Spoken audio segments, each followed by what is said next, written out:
Hello everyone, welcome back to another phylum with Ajay.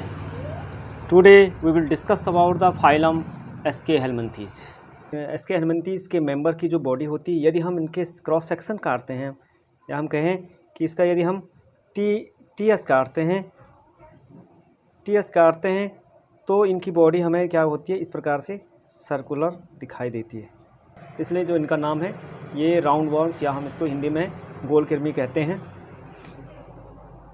They may be free living, ये free living रह सकते हैं, aquatic and terrestrial और parasite in plants and animals. Free living रह सकते हैं, कहीं भी रह सकते हैं, जैसे एक्वाटिक हो सकते हैं, टेरेस्ट्रियल हो सकते हैं, parasite in plant and animal दोनों में रह सकते हैं। Round worms have organ system level of body organisation. तो इसमें जो हम देखते हैं राउंड वॉर्म्स में, तो ऑर्गन सिस्टम ऑफ लेवल होता है, बॉडी ऑर्गेनाइजेशन जो होता है ऑर्गन सिस्टम होता है। बायलेटरी सिमेट्रिकल इसमें पाया जाता है। ट्रिप्लोप्लास्टिक होते हैं, थ्री जर्म लेयर से इनका डेवलपमेंट होता है। कहने का अर्थ है जो एम्ब्रियो स्टेज में 3 जर्म लेयर से इनका डेवलपमेंट होता है।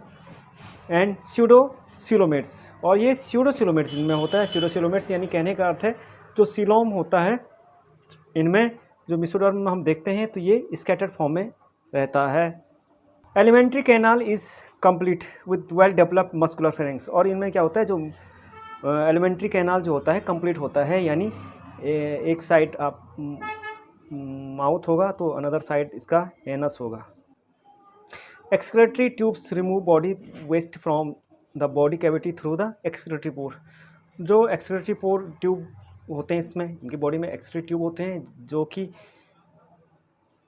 एक्सक्रेटरी जो वेस्ट प्रोडक्ट होता है इसको एक्सक्रेटरी पोर से रिमूव करने में मदद करती है। सेक्स आर सेपरेटेड, जो सेक्स होते हैं डायोसियस होते हैं और सेपरेटेड होते हैं।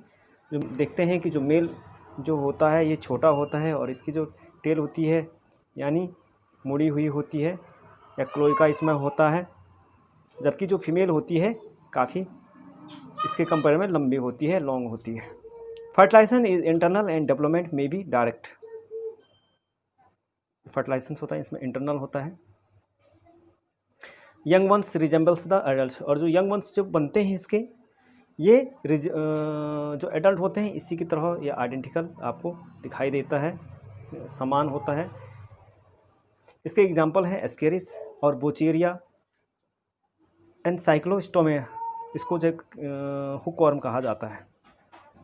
तो जो आप देखते हैं बुचेरिया बैंक्रॉप्टाई, इसका बायोलॉजिकल नाम है बुचेरिया बैंक्रॉप्टाई। तो इससे एक डिजीज़ होता है फील पाँव, या हम कहते हैं एलिफेंटाइसिस। एलिफेंटाइसिस में एक्चुअल में क्या होता है, ये जो लिम्फेटिक सिस्टम है ह्यूमन बीइंग के लिम्फेटिक सिस्टम में ये क्या करता है, अटैक करता है। हम कह सकते हैं सिंपल ये ढंग से समझें कि कोई इन्फेक्टेड पर्सन है तो कोई इन्फेक्टेड पर्सन के द्वारा किसी मॉस्किटो के द्वारा इसको बाइट किया जाता है और उसके द्वारा जो इसके लार्वा हैं, लार्वा स्टेज में इसको हेल्थी पर्सन में पहुंचाया जाता है। और यहाँ पर क्या करता है, जो ये लिम्फेटिक सिस्टम है इस पर ये क्या करता है, यहाँ पे रह जाता है या ब्लॉक कर देता है। अधिक मात्रा में होते हैं तो ये ब्लॉक कर देता है। तो जिससे क्या होता है, हमारे जो हाथ पैर है, हाथ जो है, हैंड है, लेग्स हैं, यहाँ पे जो लिम्फेटिक जो फ्लूइड होता है इसका सर्कुलेशन ब्लॉक हो जाता है, जिसके कारण से यहाँ पे स्वेलिंग आ जाती है, बॉडी में स्वेलिंग आ जाती है। और जो बॉडी होती है वो एक प्रकार से जैसे लेग है तो हमारे वो एलिफेंट की तरह बहुत स्वेलिंग आ जाती है और बहुत मोटा आपको दिखाई देता है, इसलिए इस बीमारी को हम एलिफेंटाइसिस कहते हैं। दूसरी जो डिजीज़ इसमें होती है एस्केरिस, राउंड वॉर्म जो होते हैं बच्चे होते हैं, इनके पेट में ये या इनके इंटेस्टाइन में ये पाया जाता है। इस बच्चों को हम न्यूट्रिएंट्स देते हैं या फूड देते हैं, उसमें जो भी न्यूट्रिएंट्स है ये खुद ही इसको एब्जॉर्ब कर लेते हैं या उसको खुद ही ले लेते हैं, जिसके कारण बच्चे का जो ग्रोथ है और जो डेवलपमेंट है वो डिस्टर्बेंस हो जाता है और हम कह सकते हैं एक्सपेल हो जाते हैं।